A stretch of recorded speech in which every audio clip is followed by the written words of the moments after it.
마지막 날인데 많이들 오셨습니다. 오늘 아침에 새벽 예배를 인도하는데 6시까지 아무도 안 오시는 것 같아서 오늘 제 이제 목회 역사상 처음으로 아무도 없는 곳에서 설교를 한번 해보겠다. 왜 다른 목사님들이 다 거쳐 가시는 그런 설교를 한번 해보겠다 생각하고 어떻게 하면 영상에 잘 나올까, 얼굴 각도는 어떻게 해야 되나 고민하고 기도하고 있었는데 세 분이 앉아 계시더라고요. 기도하고 있는 눈 떠보니까 세 분이 계셔서 뭐지? 저분들은 왜 여기 오셨지? 하는데 참 그 세 분이 참 반갑더라고요. 반가워서 이렇게 진짜 한 분마다 5분씩 얼굴 뵈고 설교를 한 것 같습니다. 그랬더니 이렇게 얼굴 맞추셔서 막 이렇게 하시고 웃으시고 그러셨던 것 같은데 수요일에는 과연 어떠실까라고 했더니 지난주만큼 오신 것 같습니다.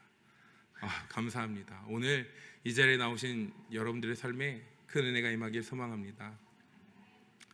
오늘 저희들이 볼 말씀은 역대기입니다.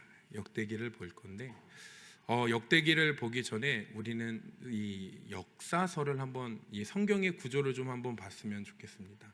특별히 역사서라고 하는 이 본문을 우리가 다룰 건데요, 어렵지 않습니다. 그냥 제가 훅훅 넘어갈 겁니다. 9시 이전에 모든 것을 마친다는 각오로 제가 훅훅 넘어가겠습니다. 네.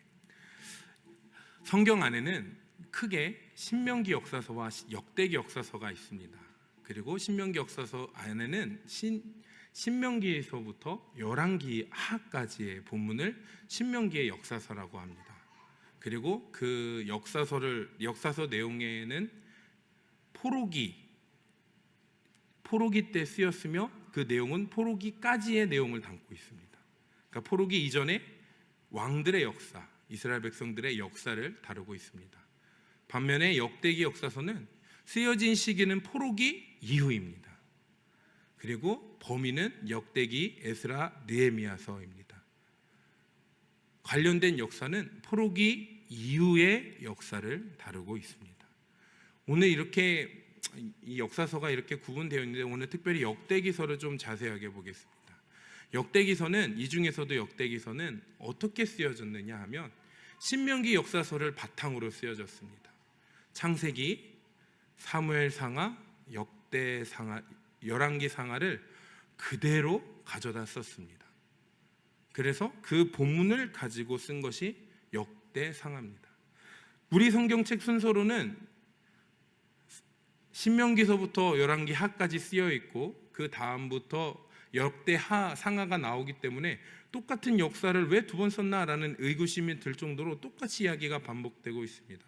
그런데 이 역대기를 잘 살펴보면 내용이 좀 다른 면이 있습니다. 그 부분이 뭐냐면 역대기 안에는 신명기 역사서는 역사적 사실에 관심이 컸습니다. 그래서 역사 기술을 좀 자세하게 썼습니다. 그런 반면에 역대기서는 역사적인 사실보다는 신앙적 관심이 컸습니다.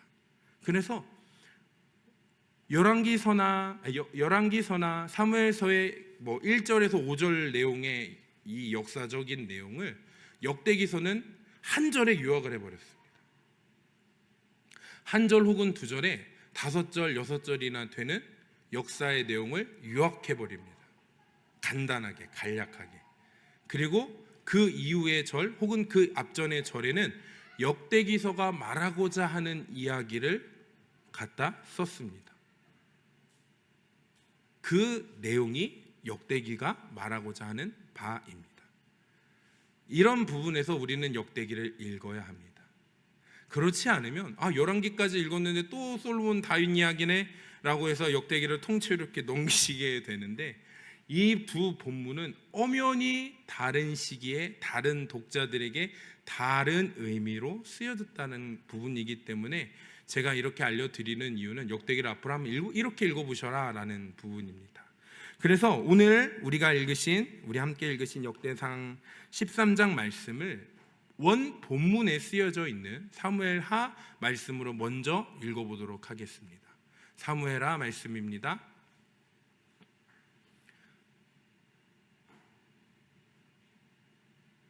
사무엘하 6장 1절에서 5절부터 5절까지의 말씀을 같이 함께 읽어보도록 하겠습니다. 시작.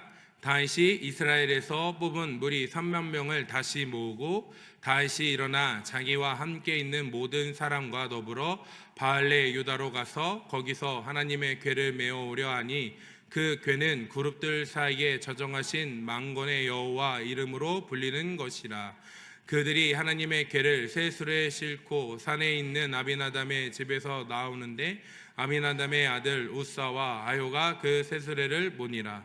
그들이 산에 있는 아비나담의 집에서 하나님의 궤를 싣고 나올 때에 아효는 궤 앞에서 가고 다윗과 이스라엘의 온 족속은 잣나무로 만든 여러 가지 악기와 수금과 비파와 소고와 양금과 세금으로 여호와 앞에서 연주하더라. 자, 오늘 이 사무엘서를 띄워주시고요. 오늘 본문을 이렇게 교차하시면서 이렇게 보시면서 제가 잠깐 시간을 드릴 테니까요. 제가 앞서 말씀드린 것처럼 역대기를 읽는 방법은 원 본문과 이렇게 교차해서 읽으면서 어떤 차이가 있는지를 보는 것이다 라고 말씀을 드렸는데 무슨 차이가 있는지 한번 살펴보시겠습니다.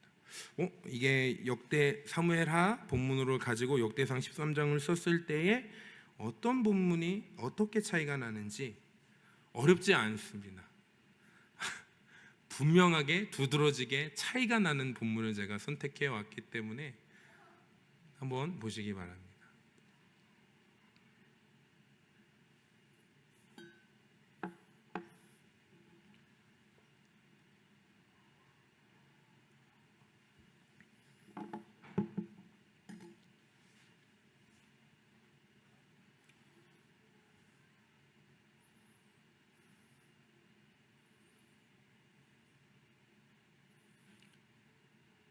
찾아보셨습니까? 어떤 차이가 있는지?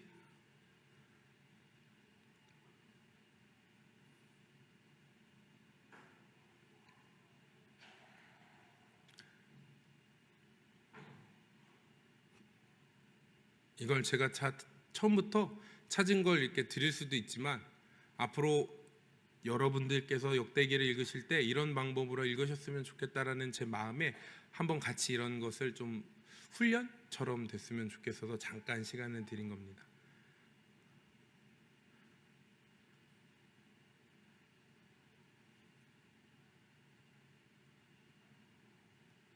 자, 이제 저를 봐주시고요. 네, 어떤 차이가 있는지 눈치채셨습니까? 힌트 드리겠습니다. 사무엘 하에는 없는데 역대상에는 대놓고 엄청 많이 나오는 단어가 있습니다.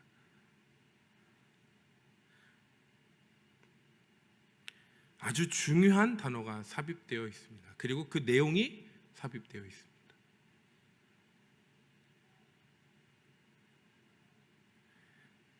자,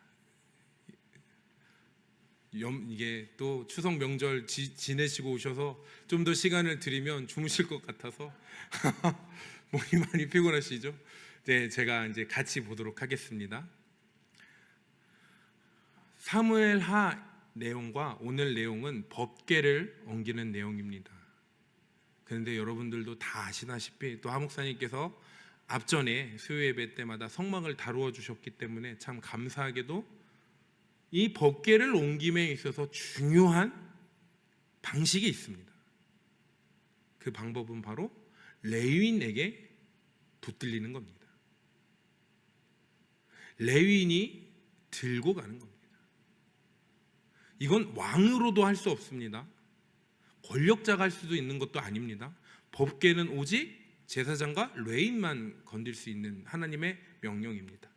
그런데 여러분들이 보신 본문, 이 본문의 원문인 사무엘하에는 레위인에 대한 언급이 있습니까?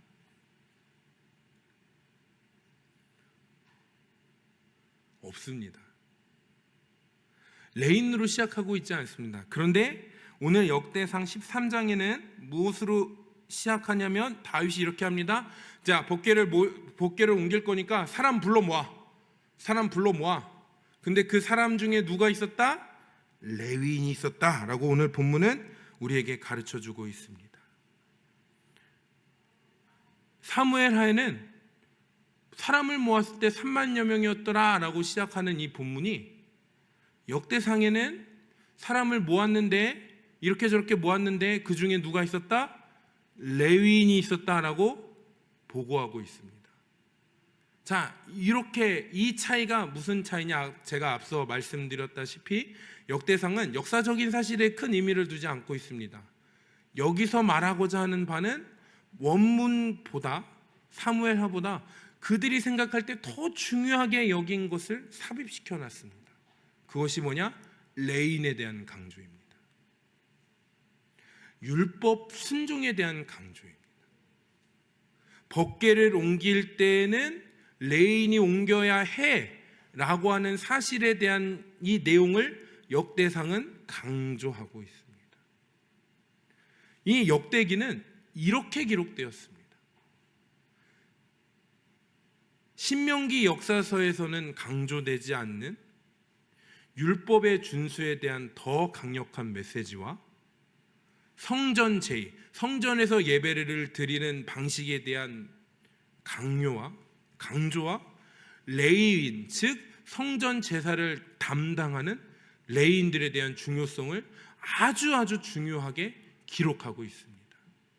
그래서 여러분들이 이제 이런 관점으로 역대기를 보실 때 무엇이 자꾸 눈에 들어오시는 것을 보셔야 되냐면 레위인, 성전, 말씀, 언약, 율법, 이것이 역대기에서 매우 중요하게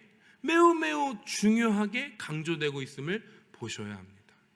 심지어는 이 역대기를 쓰는 원문에 나와 있지도 않은 성전 제의에 대한 규례, 레인에 대한 규례들에 대해서도 역대기에서는 더 자세하고 더 중요하게 다루고 있다라고 하는 사실입니다. 그러면 역대기서는, 아니 성경 저자는 이미 열왕기서까지의 역사서가 있음에도 불구하고 역대기서를 왜 썼을까? 제가 앞서 말씀드린 것처럼 신명기 역사서 열왕기까지의 말씀은 포로기 이전의 역사서를 중요하게 생각했다고 했습니다. 그리고 역대기는 포로기 이후의 역사를 되게 중요하게 생각했다고 말씀드렸습니다. 그렇다고 한다면 그 차이는 포로기 이전과 포로기 이후에 이스라엘 백성들에 관한 관심의 변화가 바뀌었다라는 사실입니다. 그리고 그 관심의 변화의 핵심은 성전 제의와 율법을 지키는 것과 성전을 잘 관리하는 레인에 대한 관심이 높아졌다라고 하는 것입니다. 그럼 왜 이런 관심이 높아졌을까? 포로기 이전에는 레인에 대한 강조도 없었고 이야기도 없었고 때로는 빠져 있었고, 어떻게 보면 역사적인 사실을 읽다 보니까 솔로몬은 이랬네, 다윗은 저랬네 라고 하는 이야기들만 가득하지만 역대기서는 다윗이 무엇을 잘못했는지, 솔로몬이 무엇을 잘못했는지 관심 없습니다. 그들이 어떻게 성전을 관리했는지, 사랑했는지, 하나님 앞에 어떻게 예배를 드렸는지, 그들이 갖고 있는 예배에 대한 열심은 어떠했는지에 대한 관심밖에 없습니다. 왜 이렇게 바뀌었을까? 성경 저자는 역대기를 쓰면서 포로기 이후의 백성들에게 하고자 했던 말이 무엇이었을까? 라고 하는 것입니다. 그래서 오늘 말씀의 제목을 재건신앙이라고 말씀드렸습니다. 무엇이 그렇게 관심이 있었을까요? 포로기 이후에 성경을 대하는, 하나님의 말씀을 가르치는 선지자와 제사장들의 관심은 무엇이었을까요? 그것을 잘 알기 위해 우리는 느헤미야서를 봐야 합니다. 오늘 이 본문을 접어두시고 느헤미야서를 보도록 하겠습니다. 느헤미야서 8장 말씀입니다.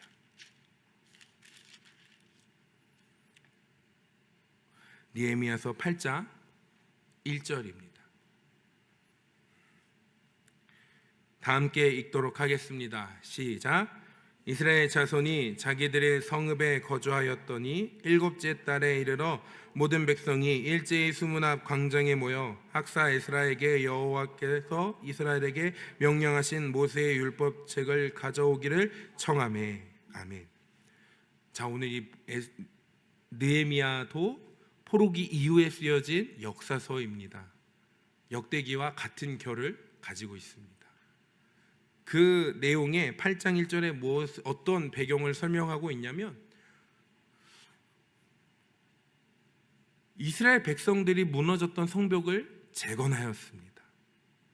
포로기가 될 때에 무너졌던 이스라엘 성읍이 느헤미야와 이스라엘 백성들에 의해서 다시 세워졌습니다. 그리고 8절에 바로 이스라엘 백성들이 하나님께 예배를 드려달라, 특별히 말씀을 좀 들려달라고 학자 에스라에게 청했다라고 하는 사실입니다. 저는 이 모습을 보면서 와, 대단하다라는 부러움을 느꼈습니다. 왜 부러움을 느꼈냐면, 제가 이 본문을 다루는 이 새벽 예배 때도 말씀을 드렸지만, 오늘날 제가 설교를 준비하는 태도에 있어서 어떤 태도가 중요하게 여겨지냐면, 어떻게 하면 잘 들려지게 할 수 있을까? 어떻게 하면 재밌게 잘 성도님들이, 특별히 우리 유년부 아이들과 청년들이 알아들을 수 있을까? 지루해하지 않을까? 웃고 떠들며 이 말씀이 그들의 삶에 영향력을 미치게 할 수 있는 방법은 무엇일까? 라는 것을 많이 고민합니다. 그래서 이 본문을 묵상하는 건 때에 따라서는 본문을 읽자마자 본문의 내용이 하나님께서 이렇게 깨닫게 하시는 경우도 있습니다. 그런데 설교는 항상 토요일날 저녁에 완성이 되는 이유가, 어떻게 녹여낼까? 어떻게 설명하고 어떻게 납득시킬까? PPT를 써볼까? 동영상을 써볼까? 막 옷을 꾸며볼까? 변장을 해볼까? 제가 이제 하다 청년부에서는 노래도 불렀습니다. 근데 놀랍지 않습니다. 이미 하 목사님, 김 목사님께서 다 하셨던 것을 하는 거라 흉내내는 것밖에 안 되는데, 오늘날 예배는 그렇게 드려집니다. 이거보다 더 큰 대형교회를 가면 어떻게 되어 있냐면, 이 전판이 이거보다 더 큰 대형 스크린으로 되어 있습니다. 그리고 영화관보다 더 좋은 서라운드 음향시설로 되어 있습니다. 그래서 여기에서 고래가 한 마리 나타났을 때 고래가 이렇게 수영을 칩니다. 소리로. 이렇게 갔다가 저렇게 갔다가 가만히 앉아있으면 고래가 저절로 제 주변을 돌아갑니다. 그런 곳에서 예배를 드리면 어떤 기분인지 아십니까? 가만히 있었는데, 전 예배를 드린 적 없고 그냥 탐방을 하고 있었는데, 우와, 이야, 야, 이거 목사님의 하면 조는 사람 다 일어나겠다, 이런 생각도 할 정도. 오늘날의 예배는 어떻게 하면 더 잘 보일까? 어떻게 하면 더 멋있게 보일까? 어떻게 하면 더 설득될까? 라는 것에 많은 초점을 갖고 있습니다. 그런데 다행히도 여기 이곳에 계신 분들은 다 이해하실 줄 믿습니다. 우리 어렸을 때 생각해 보시면 PPT가 있었습니까? 성경책도 다 구비되지 않았던 시절도 있습니다. 믿지 않을지, 목사님 때 그런 시절 거짓말하지만 저희 집은 그랬습니다. 저희 동네는 그랬어요. 산골의 침례교회는 그랬습니다. 간식도 변변치 않았습니다. 막걸리빵, 교회 간식이 그렇습니다. 막걸리빵, 초코파이 하나. 예배를 드릴 때는 항상 전지에다 이렇게 찬송가를 쓰시고, 목사님의 음정이 저희들의 음정입니다. 목사님의 박자가 저희들의 박자입니다. 정박을 배운 지는 저는 청소년부 때 악기가 들어오고 나서부터 배웠습니다. 그 전까지는 그때 당시 전도사님의 박자가 제 박자였습니다. 모든 찬양이 4분의 4 박자. 대산을 넘어 주의 보혈, 이런 식의. 설교는 20분 30분 이러지 않았습니다. 끝나야 끝납니다. 그냥 예배를 드릴 때 무릎 꿇고 앉아 딱 그렇게 시작했으면 이거는 큰일 나는 거예요. 이분이 1시간을 설교를 하시면 1시간 동안 무릎 꿇고 앉아 있어요. 다행히도 30분이면 덜 쥐가 났지만 1시간 예배를 드리시는데 말씀을 전하시는데 제가 무릎 꿇고 앉아 있으면 야, 이거는 예배가 끝나도 집을 못 가요. 쥐가 나서. 그래도 예배를 드렸습니다.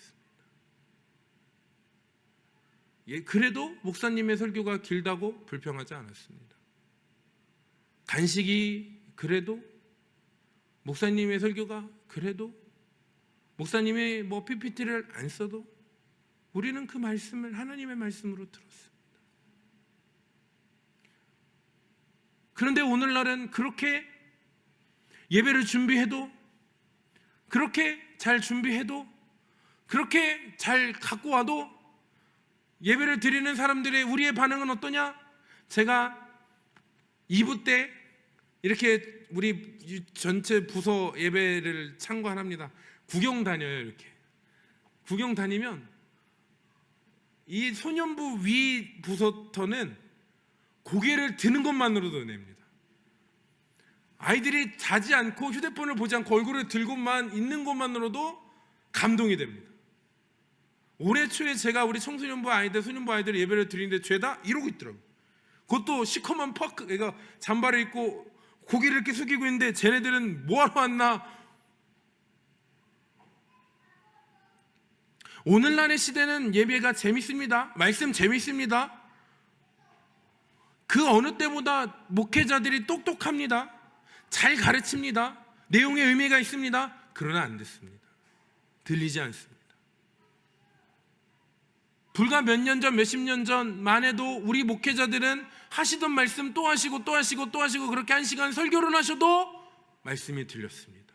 그것이 무엇인 차이일까? 설교 내용의 차이가 있지 않습니다. 어떻게 보면 설교 내용은 더 발전했습니다. 어떻게 보면 예배는 더 멋있어졌습니다. 중요한 건 예배를 드리는 우리의 태도가 바뀌었습니다. 그런 오늘날의 목회자를 생활하고 있다 보니 오늘 이 8장 1절에 사람들이 먼저 나와서 에스라에게 말씀을 좀 가르쳐 주십시오라고 하는 이 모습이 얼마나 부럽던지. 어떻게 하면 이게 가능할까? 어떻게 하면 우리가 예배 좀 한번 드립시다. 우리 한번 기도합시다. 아유, 성도님 기도하셔야 돼요. 성도님 예배 드리셔야 돼요. 그 삶의 문제 기도하시면 됩니다. 예배하시면 됩니다. 우리 같이 예배 드려요. 시간 내서 예배 드립시다. 우리 같이 시간 내서 기도합시다. 아니요, 깔아지는 거 맞아요. 어려운 거 맞아요. 힘든 거 맞아요. 그래도 예배 드리면 돼요. 기도하면 돼요. 이렇게 강요하지 않아도 먼저 목사님 힘든데 기도해 주세요. 목사님 나와서 예배 드려주세요. 저희 집에 와서 예배 드려주세요. 어떻게 하면 이게 가능할까? 제가 많은 고민을 했습니다. 왜 오늘날은 이게 안 될까? 그랬더니요, 제 삶에서 제가 그 원인을 찾았습니다.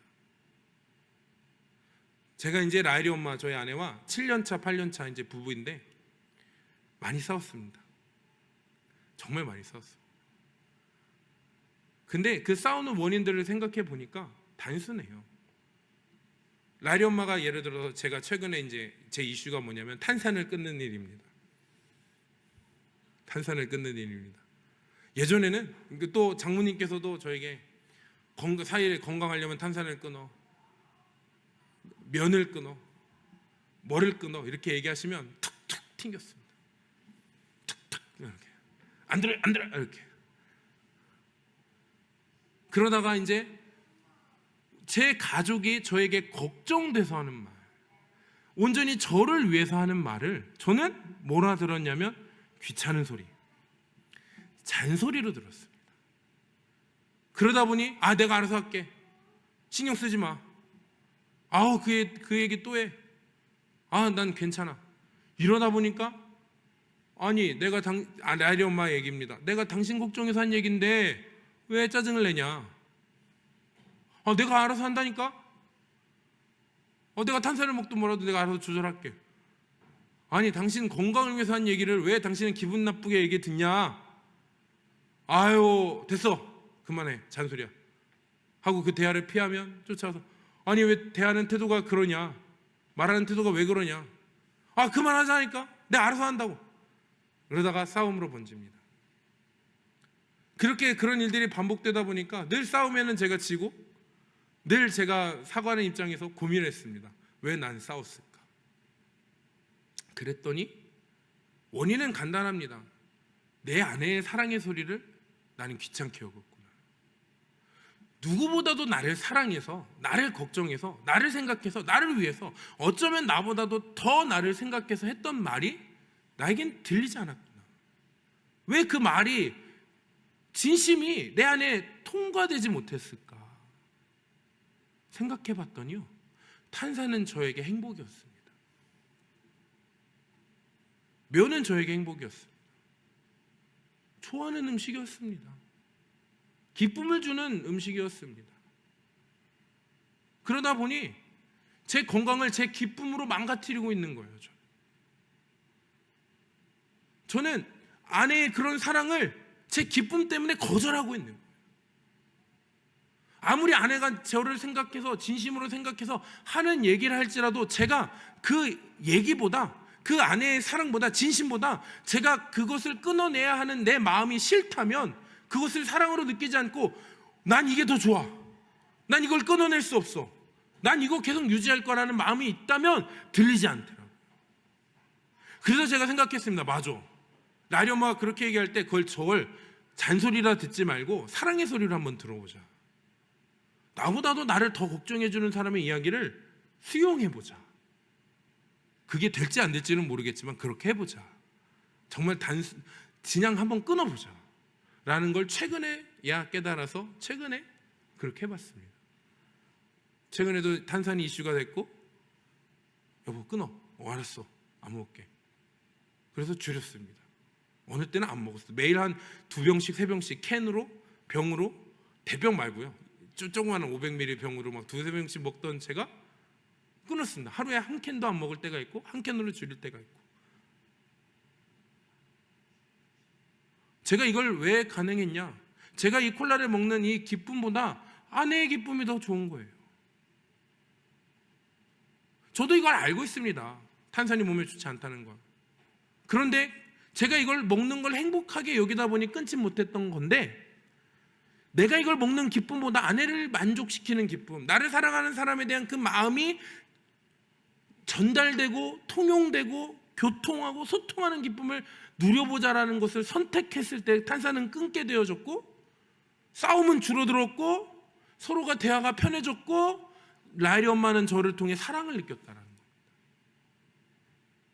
왜 이스라엘 백성들이 이 날에 하나님의 말씀을 들려달라고 했겠습니까? 우리의 삶을 돌아본다면 간단합니다. 자신들이 지금껏 누려왔던, 경험해왔던, 좋아한다고 생각하고 중요하다고 여겼던 것들이 끊어진 겁니다. 포로 생활하면서 그들이 간절히 원했던 게 무엇이었을까요? 나라의 회복 아니겠습니까? 자신을 지켜주는 성벽이 다시금 세워지는 건 아니겠습니까? 자신들의 힘으로 자신의 나라를 건립하고 그 나라에서 자기들을 스스로 지켜 나아가는 자치령을 꾸려가는 것이 그들의 소원 아니었겠습니까? 근데 그것은 이미 이루어졌습니다. 느헤미야 8장 이전에 이미 그것은 완성됐습니다. 그랬다고 한다면 이미 이들의 소원은 이루어진 거나 다름이 없습니다. 자신을 지켜줄 성읍은 완성됐습니다. 이제 잘 먹고 잘 살 일만 남았는데, 이들이 성벽을 지어도 이 안에 있는 내가 성벽을 원했고 바랬고 구했고 그래서 지었는데 뭔가 기쁨이 넘치고 내 안에 확신이 넘치고 평안이 넘치고 기쁨이 넘칠 줄 알았는데 여전히 불안하고 어렵고 힘들고 성벽이 있으나 없으나 여전히 다른 바 없는 나의 마음을 어떻게 해결해야 할까?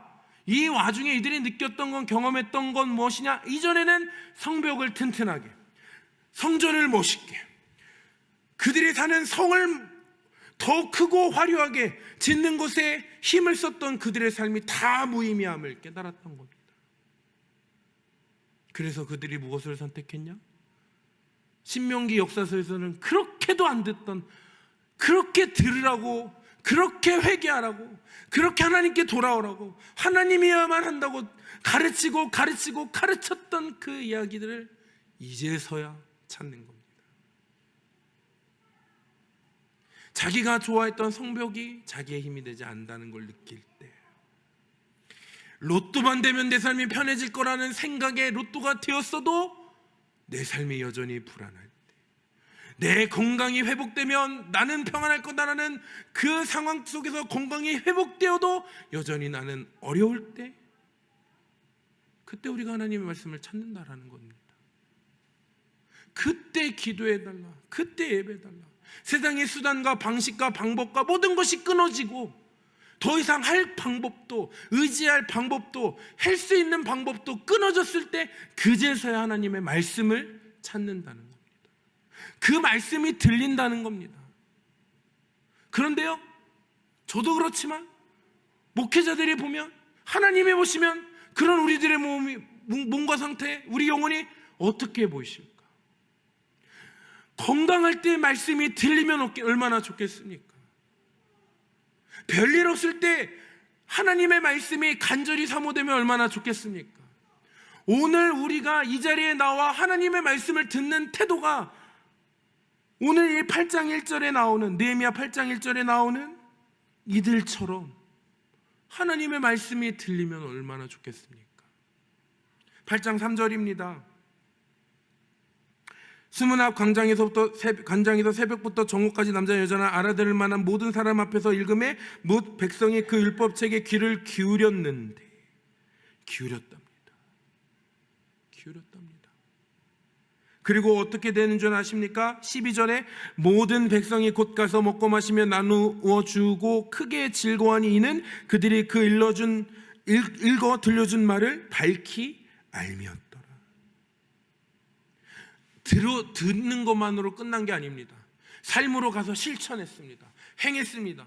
하나님의 말씀을 사모하고 그 말씀을 듣고 경청하고 1시간 동안 서서 그 말씀을 듣는 성도들의 삶에는 결국 그 은혜로 삶으로 실천해 나아가고 변화가 일어나고 기쁨으로 넘쳐갔다는 내용이 느헤미야 8장에서 담아지고 있습니다. 그게 오늘 지금 이 시간 이루어지면 얼마나 좋겠습니까? 근데 왜 안 될까요? 왜 우리는 오늘도 어쩌면 지금껏 신앙생활을 하면서도 이와 같이 예배를 드리며 하나님의 말씀을 사모하고 예배를 사모하며 그 말씀을 삶으로 실천하기 위해서 노력하는 삶이 아닌 청중의 자리에서 오늘 말씀은 어떤지, 목사님이 몇 번 눈물을 흘리시는지, 목사님이 어떤 노래를 부르시고 어떻게 예배를 드리시는지를 바라보며 목사님이 우시는 모습이 감동될 땐 같이 울고, 목사님이 춤이 어색하면 에이 저게 뭐야 라는 마음으로 평가의 자리에 있었는지, 그런 우리의 신앙의 태도를 다시 돌아와서 역대기 본문이 이렇게 가르쳐 줍니다. 우리의 상황은, 우리의 삶은 예배가 재건되지 않으면 실패할 수밖에 없는 인생이라는 겁니다. 하나님의 말씀을 사모하는 마음이 재건되지 않으면 실패할 수밖에 없는 인생이라는 겁니다.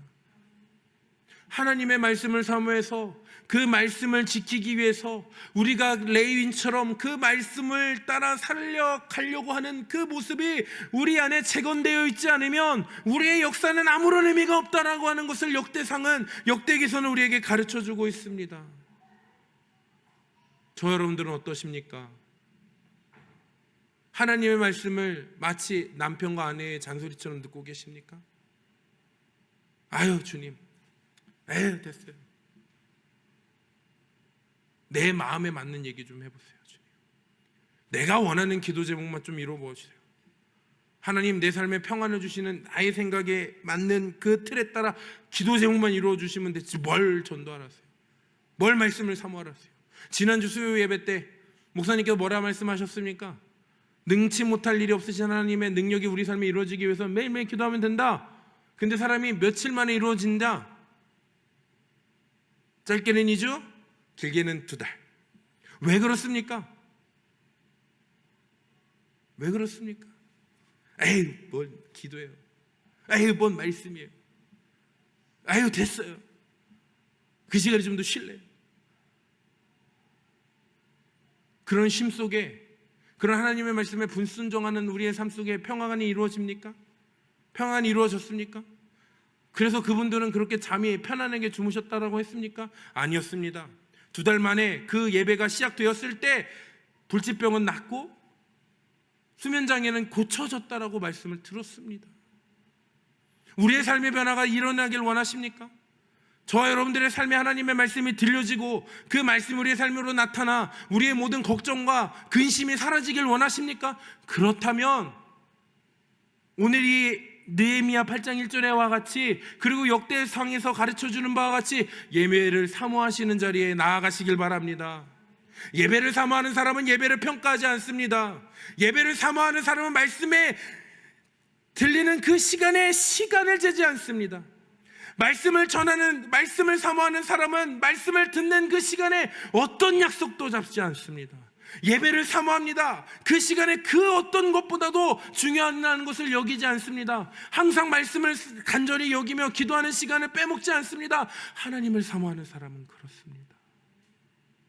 그렇게 되길 소망합니다.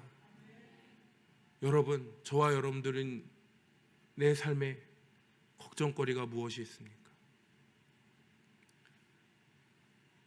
여러분들의 삶의 한숨거리가 무엇이 있습니까? 여러분들의 눈물의 원인은 무엇이 있습니까? 괜찮으십니까?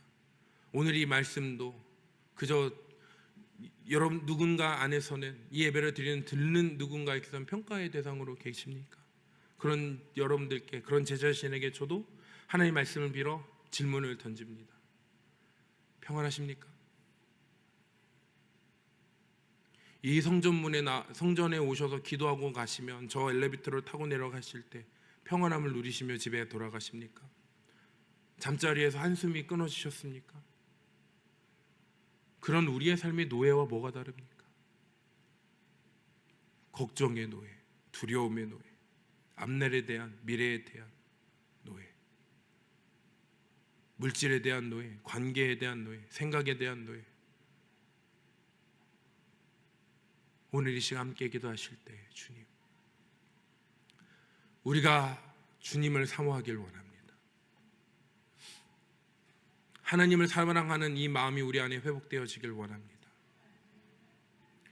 하나님의 사랑을 경험하고 누리는, 체험하는 우리의 시간 되어지길 소망합니다. 이제는 나를 사랑하셔서 하시는 주님의 말씀을 잔소리로 듣지 않게 하여 주시옵소서. 나를 사랑해서 걱정하는 내 아내와 내 남편의 이야기를 잔소리로 듣지 않게 하여 주시옵소서. 하나님의 말씀을 듣고 싶으십니까? 그럼 인간관계에서부터 되어야 합니다. 하나님을 사랑하고 싶으십니까? 내 아내, 내 배우자를 사랑하셔야 됩니다. 그들의 걱정을, 그들의 우려를 들으셔야 합니다. 그래서 그들이 하는 내용이 중요한 게 아니라 그 내용 속에 숨어져 있는, 표현되어 있는 사랑을 인정하셔야 합니다. 우리가 하나님의 말씀을 듣기 위해서는 하나님의 말씀의 내용이 아니라 그 안에 숨겨져 있는, 표현되어 있는 사랑을 경험하셔야 합니다. 그러하오니 주님, 사랑을 느끼게 하시옵소서. 내 안에 하나님의 사랑이 깨달아지게 하여 주시옵소서. 내 안에 내 가족의 사랑이 깨달아지게 하여 주시옵소서. 그래도 그 사랑에 목매어, 그 사랑에 기뻐 하나님의 말씀을 듣는 것이 사모되어지게 하여 주시옵소서. 그래서 내 삶의 변화가 임하게 하여 주시옵소서. 걱정의 포로기, 눈물의 포로기, 슬픔의 포로기, 좌절의 포로기로부터 극복하여 하나님이 주시는 평화와 평안을 누리게 하여 주시옵소서라고 우리 시간 주여 3번 부르신 후에 통성으로 기도하겠습니다.